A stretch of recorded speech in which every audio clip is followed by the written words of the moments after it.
We are anticipating game one Thursday night, Celtics and Dallas Mavericks. And we're getting closer, right? I've already given my analysis about this final. I've given my breakdown. I know what the coverages are going to be. I know who's covering who. At least that's what I think is going to happen. I feel pretty good about this series, and I feel really good about the Boston Celtics winning this series. They're going to be tested. It's not a cakewalk. You're going up against one of the top 5 players in the NBA in Luka Doncic. And what kind of Kyrie Irving will you get? That's certainly a big question mark. And I still think there's some sort of pressure angle when it comes to the Celtics, right? You have to look at some sort of pressure angle. And really, it's Jason Tatum who's facing a ton of it. Joe Mazzulla, who's facing a ton of it as well, and being the best team in the NBA, winning the championship and finishing the job. Like, that's one thing where there's a ton of pressure. And I think with Dallas, Luka's got all the accolades, right? He's got the alpha mentality. His performance in late in games is unprecedented. And the Western Conference is loaded. Denver, OKC's on the rise. Minnesota as well. It's hard to go back, right? Kyrie Irving comes back to Boston saying he's in a good place. And I will have to say this. I got to give Matt McCarthy credit for this one because I said that he sounds like he's in a good place, right? Playing better. He's okay with being the 2. I think I bit the cheese on that a little bit. I bit the cheese on it. He tells you he's different. But it's just like a breakup or someone you dated when they tell you they changed. Have they really changed? I think that's a big storyline when it comes for Kyrie Irving and the Boston Celtics. But yeah, I got smacked right in the face yesterday.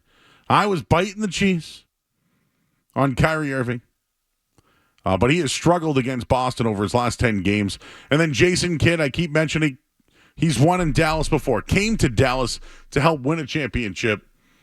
Was also fired twice, and I think he has something to prove. And he's got to go through the Celtics to do so. So we'll line him up at 617-779-0985. But here's my leadoff take. The Celtics will win the championship by playing Missoula ball. Yep, Missoula ball. Some people like it. A lot of people don't.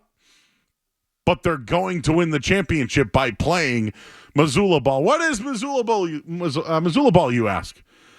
Well, what is Missoula ball, you ask? The system emphasizes three-point shooting, ball movement, drawing double teams, and find open looks. And the Celtics have a very heavy three-point style of play, which I think will help the Celtics win the championship and win this series. Some have said it's a fatal flaw.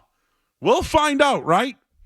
This series, we will find out if the philosophy, the analytics, Missoula ball wins a championship.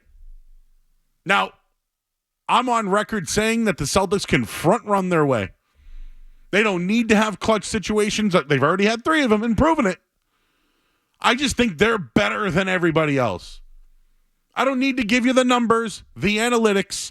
They're a better roster than the Mavericks. But there are intangibles in championship games. Pressure is one. I brought that up. A star player in Luka Doncic, it's there. But for the Celtics, though, there's too many to choose from. And when I bring up Missoula ball and the three-point shooting, the Celtics attempted 47% of their shots from 3 during the regular season. The Mavericks shot 44% of their attempts. So Boston averaged almost 43 a game, knocking down almost 17 a game. Dallas, though, just a little bit less, knocking down 14, taking 39. But this postseason, and this is the difference here, and this is what's going to be the difference between the Celtics, Missoula ball, and the Mavericks. The Green are attempting almost 40 threes a game, and they're converting on almost 15 league-high, playoff high. Dallas, their numbers dramatically lower. 5th most, taking 34 a game and converting on almost 13 a game. That's where the difference is going to be. 3-point shooting. When the Celtics shoot well, or when they take those type of shots and hit their number, they're 11-0. They're 11-0 when they make more threes than their opponent. They did it in the regular season as well. The times they go below that, though, they hold an 11-13 record. Can Dallas get the Celtics into an isolation basketball offense? No. And I don't think they can win that way. This has to be won by playing team basketball, passing the ball, not giving it to one guy and letting him dribble it for 10 seconds. Luka's great at that. It's how the Mavericks hang around. It's how they win games. They do it. And to be honest with you, I almost feel like that falls into the Celtics' hands a bit because the rest of the team, they're like, all right, Luka, you go do your thing. With the Celtics, they're harder to defend. Luka Doncic's been terrible defending Brown or Tatum. Terrible at it. But the Celtics have shot over 43s in 7 of their 10 games this postseason. The Mavericks have only hit that number once in 17 games.